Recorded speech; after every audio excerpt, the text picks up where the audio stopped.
Hello hello hello मेरे प्यारे बच्चों। चलिए आज जो है हम क्लास 11th का जो लास्ट चैप्टर नंबर 22 हम उसको स्टार्ट करेंगे। चैप्टर का नाम है रासायनिक समन्वय तथा एकीकरण। यह हिंदी माध्यम के विद्यार्थियों के लिए है, वो चाहे वो किसी भी एग्ज़ाम की तैयारी कर रहे हों, उन सभी एग्ज़ाम में ये चैप्टर काफ़ी ज़्यादा महत्वपूर्ण रोल प्ले करता है। और आई थिंक आप लोगों को ये पूरी तरीके से समझ में आ रहा होगा कि ये चैप्टर का हम पेज एनसीईआरटी का एक एक पेज जो है हम आपको समझाएंगे, एक एक वर्ड समझाएंगे, जिससे आपके जो सारे कन्फ्यूज़न है वो दूर हो जाएं। ठीक है बच्चों, तो चलिए यहाँ पर देखिए लिखा है कि ये वाला जो ये पोर्शन देख रहे हैं ये इंपॉर्टेंट उतना नहीं है, लेकिन यहाँ पर ये जो यहाँ से स्टार्ट होता है ये काफ़ी ज़्यादा इंपॉर्टेंट है।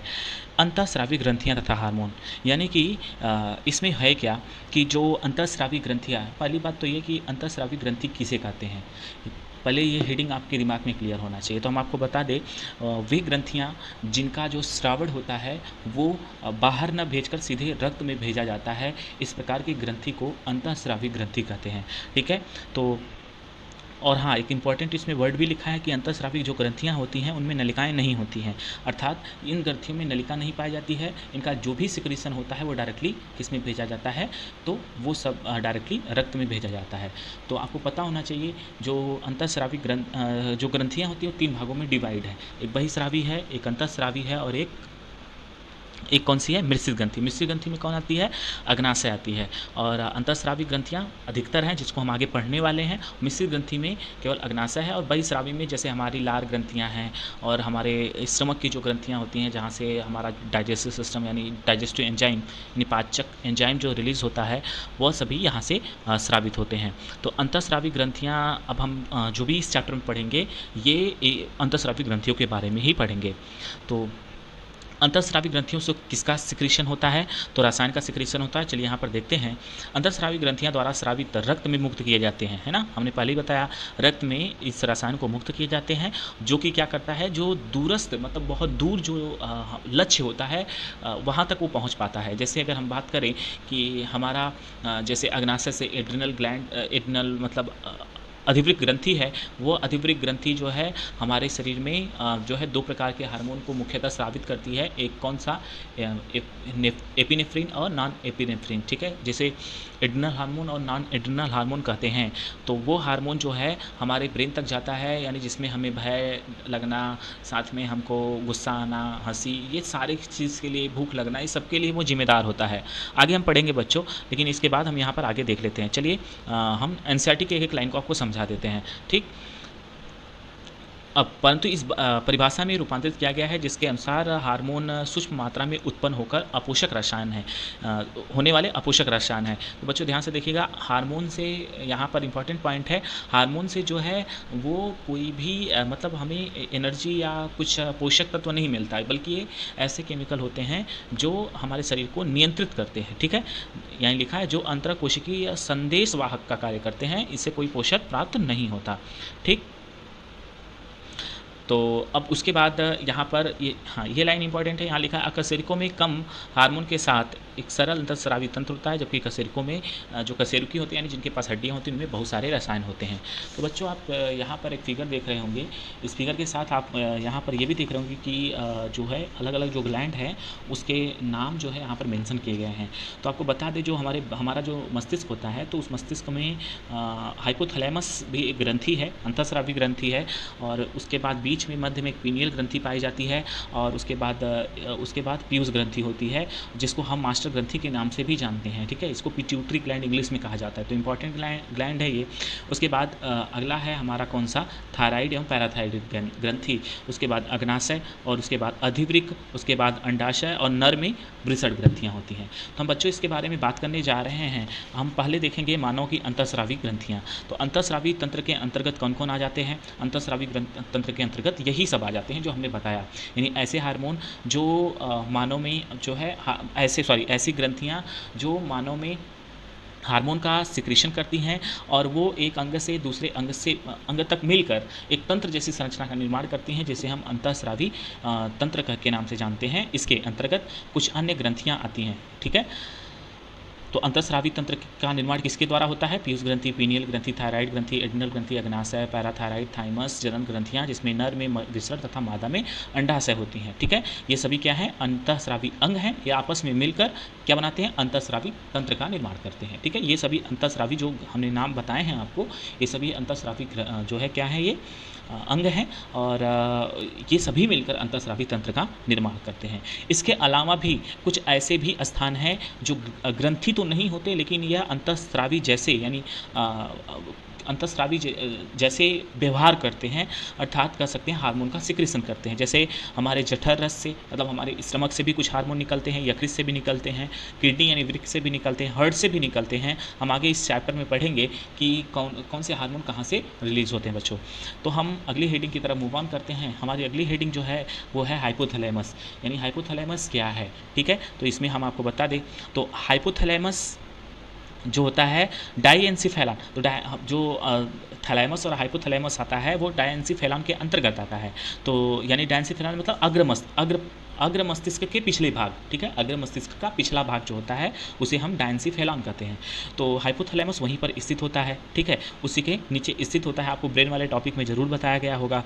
तो इसमें जो है बहुत सारे हार्मोन का सिक्रेशन होता है। इसमें हार्मोन का उत्पादन करने वाली बहुत सारी कोशिकाएं होती हैं। ठीक है, यहाँ पर लिखा है ना, तो इसमें हार्मोन का उत्पादन करने वाली बहुत सारी तंत्रिका स्रावी कोशिकाएं होती है, जिन्हें हम न्यूक्ली कहते हैं। तो बच्चों, तो ये वर्ड बहुत इंपॉर्टेंट हो गया हमारे लिए। क्या है यहाँ पर लिखा है ना कि आपसे क्वेश्चन पूछ सकता है कि उस कोशिका का नाम बताइए जो हार्मोन का स्राव करती है। तो कौन सी कोशिका है? वो न्यूक्ली है। ठीक है बच्चों, अब आगे बढ़ते हैं हम।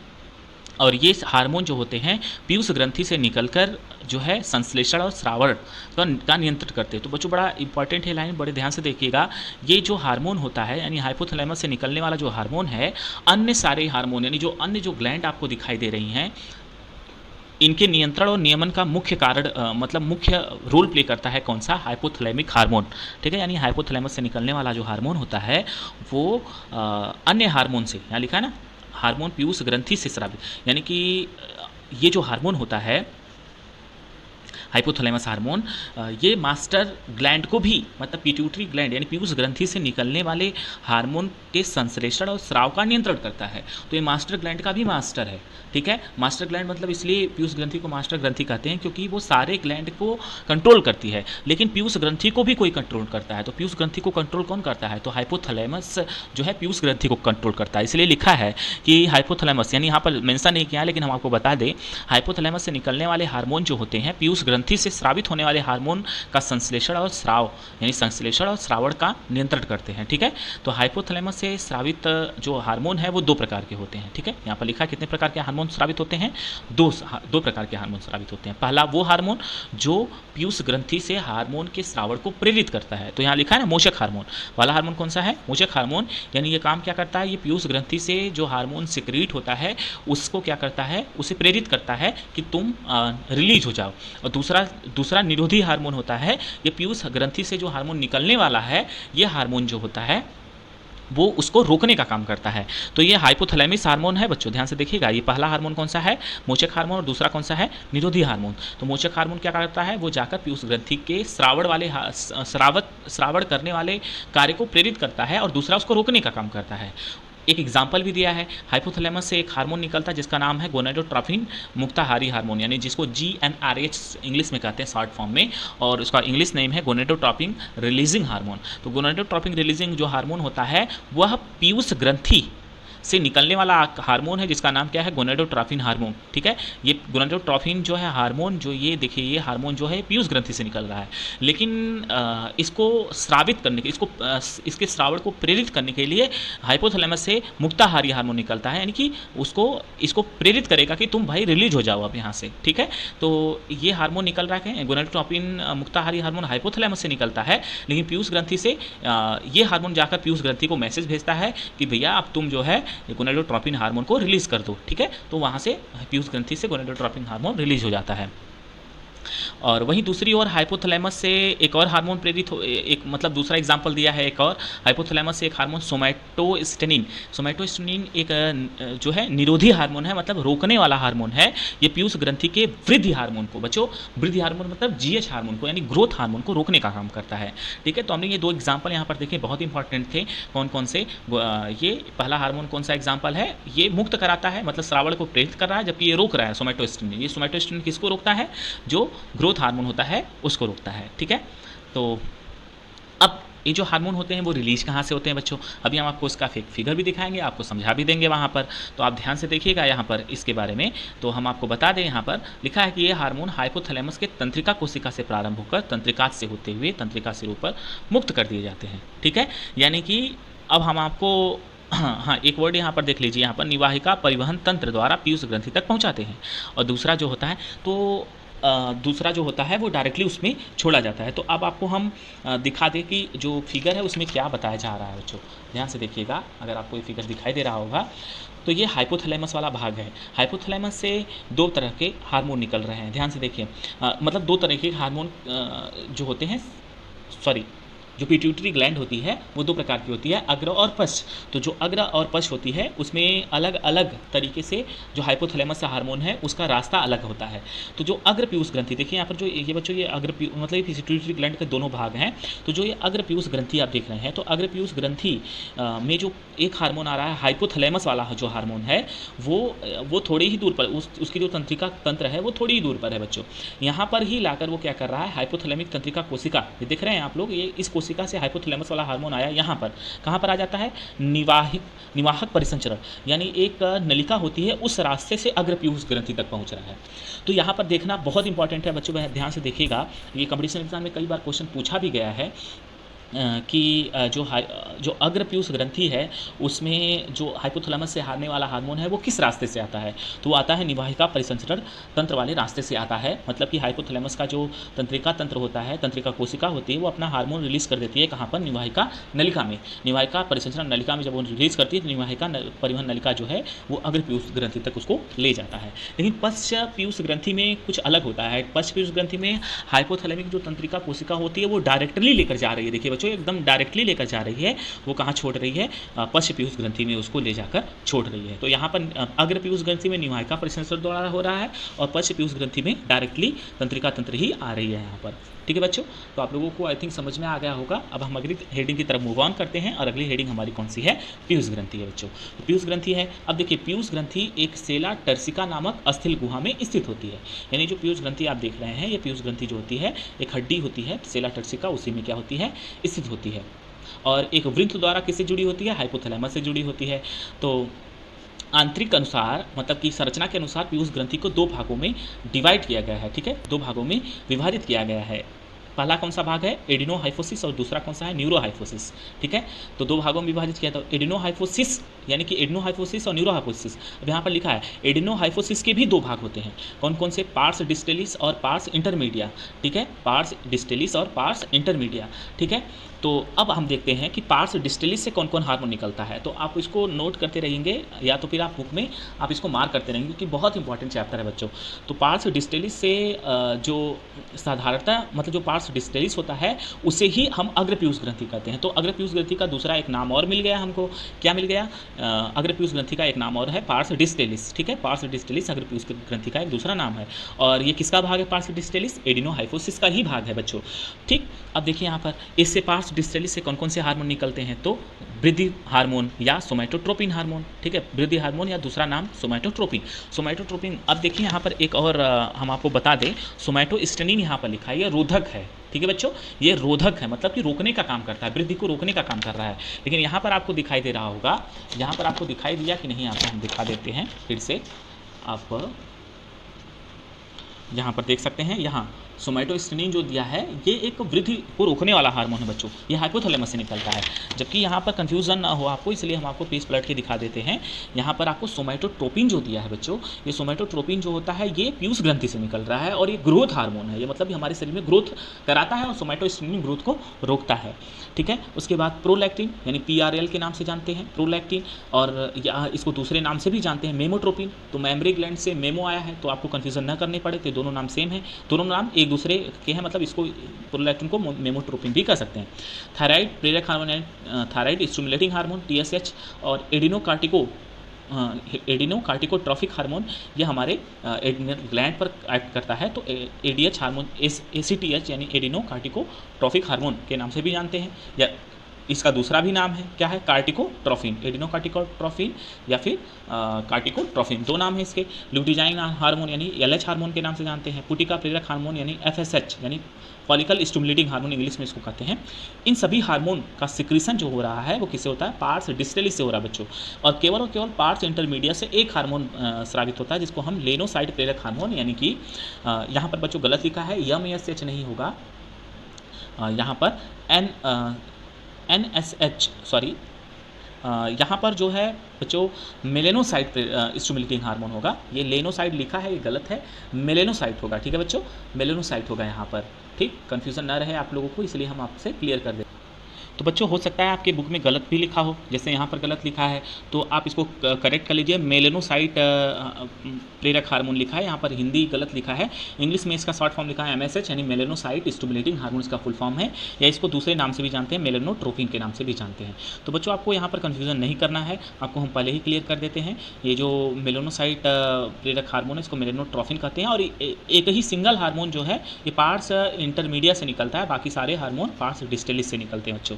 ठीक है, और हाँ यहाँ पर एक लाइन इंपॉर्टेंट है, पार्स इंटरमीडिया है ये बहुत ही ज़्यादा मतलब बहुत क्लोजली तरीके से जुड़ा होता है पार्स डिस्टिलिस के पास, मानव में ये पूरी तरीके से अलग दिखाई नहीं देता है। ठीक है, अब उसके बाद दूसरा टाइप हम पढ़ रहे हैं। पहला टाइप हमने पढ़ रहा है एडिनोट्रोफिन के बारे में, हमने यहाँ पर सारा देख लिया।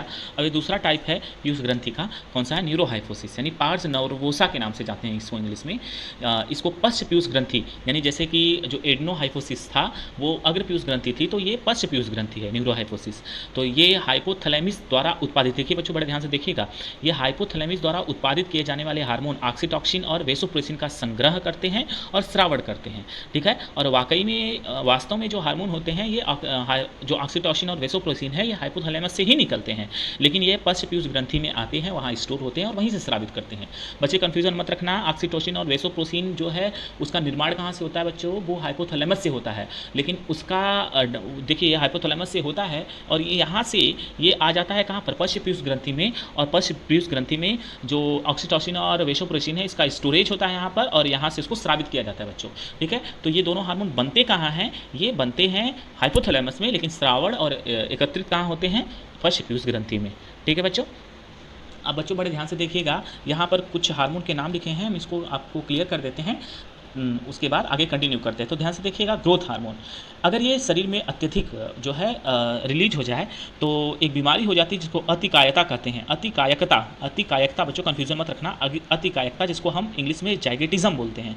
ठीक है, अगर GH हार्मोन यानी ग्रोथ हार्मोन का सिक्रीशन कम हो जाए तो उस दौरान वृद्धि रुक जाती है और ऐसे लोग बहुत ही कम मतलब बौने हो जाते हैं उनका, तो उसको हम उस बीमारी को क्या बोलते हैं, पिट्यूटरी डॉर्फिज्म या बौनापन या वामनता के नाम से भी जानते हैं। ठीक है बच्चों, तो आपको समझ में आएगा। GH हार्मोन अगर ज़्यादा हो जाता है तो कभी कभी कोई व्यक्ति आप देखेंगे जो नॉर्मल से भी बहुत ज़्यादा क्या होते हैं, लंबे होते हैं, तो ऐसे सिचुएशन में उनमें क्या होता है, GH हार्मोन ज़्यादा निकलता है। और कुछ ऐसे भी होते हैं आप देखे होंगे जो बौने होते हैं, तो उनमें GH हार्मोन बहुत ही कम निकलता है। ठीक है, अब हम बात करते हैं प्रोलैक्टिन हार्मोन। अब प्रोलैक्टिन हार्मोन जो होता है वो स्तन ग्रंथियों को वृद्धि करता है। स्तन ग्रंथियों की वृद्धि में कौन सहायक होता है, प्रोलैक्टिन हार्मोन। और ये प्रोलैक्टिन हार्मोन निकल कहाँ से रहा है बच्चों, अग्र पीयूष ग्रंथि से। ठीक है, तो ये क्या करता है, ये स्तन ग्रंथियों में वृद्धि करता है, जैसे दुग्ध नियंत्रण, और इसके साथ साथ एक और काम करता है, दुग्ध निर्माण और उसका नियंत्रण भी करता है। ठीक है, उसके बाद हम बात करते हैं TSH यानी थायराइड प्रेरक हार्मोन, यानी थायराइड स्टिमुलेटिंग हार्मोन इंग्लिश में जानते हैं इसको। यह हार्मोन जो है थायराइड ग्रंथियों को प्रेरित करता है कि अब थायराइड ग्रंथि से हार्मोन का रिलीजिंग हो। तो कौन, TSH यानी कि थायराइड स्टिमुलेटिंग हार्मोन, ये निकलता कहाँ से, पीयूष ग्रंथि से। और ये हार्मोन जाकर किसको जो है किसको कंट्रोल करता है, थायराइड ग्रंथि को कंट्रोल करता है। उसके बाद एक हार्मोन यहाँ पर लिखा है एडिनोकार्टिकोट्रॉफिक हार्मोन। तो एडिनोकार्टिकोट्रॉफिक हार्मोन यानी ACTH हार्मोन जो होता है ये किडनी पर उपस्थित एड्रिनल वल्कुट पर कार्य करता है। ठीक है, और इस हार्मोन को ग्लूकेकार्टिकाइड्स ग्लूकोकार्टिकाइड्स नामक स्टेरॉयड हार्मोन के संश्लेषण और स्रावण को प्रेरित करता है। मतलब एडिनोकार्टिको ट्रॉफिक हार्मोन जो होता है वह एडिनल वल्कुट से ग्लूकोकार्टिकाइड्स नामक एक स्टेरॉयड एक हार्मोन है उसका संश्लेषण उसका स्रावण कराता है। कौन हार्मोन बच्चा? वो एडिनोकार्टिकोट्रॉफिक हार्मोन। ठीक है, उसके बाद अगला कौन सा है? ल्यूटिजाइन। ठीक है, ल्यूटिजाइन और पुटिका प्रेरक हार्मोन। ठीक है, ल्यूटिजाइन और पुटिका प्रेरक हार्मोन। ठीक है, LH जिसको इंग्लिश में कहते हैं LH और FSH पुटिका प्रेरक हार्मोन मतलब फॉलिकल स्टिमुलेटिंग हार्मोन। यह जननांगों मतलब कि जो रिप्रोडक्टिव ऑर्गन्स होते हैं वहाँ पर हार्मोन को सिक्रीट करता है, इसलिए इस हार्मोन को लिंगी हार्मोन के नाम से भी जानते हैं। किसको? LH और FSH को। ठीक है, और इसको हम दूसरे नाम से भी जानते हैं गोनाडोट्रोपिन, क्योंकि गोनैड्स ही मेल का जो वृषण होता है और फीमेल का अंडाशय होता है उसको गोनाइड कहते हैं। तो गोनाइड्स जो होता है उसे इसलिए इसको हार्मोन को गोनाडोट्रोपिन के नाम से भी जानते हैं। नर में ल्यूटिजाइन हार्मोन का काम क्या है? एंड्रोजन नाम के हार्मोन का सिक्रीशन करता। ठीक है, मतलब नर में ये हार्मोन जाता है नहीं, गोनाडोट्रोपिन या जिसको हम LH और FSH कहते हैं, ये हार्मोन क्या काम करते हैं? ये मेल में एंड्रोजन हार्मोन का सिक्रीशन करते हैं और उसके साथ साथ उनमें सेकेंडरी जो लक्षण होते हैं उसको भी ये मतलब एक्टिवेट करते हैं। ठीक है, जैसे में दाढ़ी मुचकाना, कंधे का चौड़ा होना, फीमेल में वॉइस का आवाज़ जो उनका पतला हो जाना, कमर का पतला होना। ठीक है, और उसके साथ उनकी लंबाई का वृद्धि करना, स्तनों का विकास करना। तो ये जो हार्मोन होते हैं ये फीमेल और मेल में अलग अलग तरीके से कार्य करते हैं। ठीक है बच्चों, तो आपको ये समझ में आ गया होगा। अब यहाँ पर आगे बढ़ते हैं। इसी तरह से नर पुटिका मतलब जो ये FSH हार्मोन था, FSH हार्मोन एंड्रोजन जो होता है उसके मतलब एंड्रोजन FSH और एंड्रोजन दोनों मिलकर क्या काम करते हैं? ये शुक्र जनन मतलब कि शुक्राणु निर्माण में भी सहायता करते हैं। ठीक है, मादा में LH हार्मोन जो होता है, ल्यूटिजाइन हार्मोन जो होता है वो जो पूर्ण विकसित जो पुटिका यानी ग्राफियन फॉलिकल जो होता है उसको प्रेरित कर रहा है। LH जाकर FSH, ठीक है, यानी ग्राफियन पुटिका को, ठीक है, FSH को नहीं, ठीक है, फिर से इसको बता देते हैं हम आपको।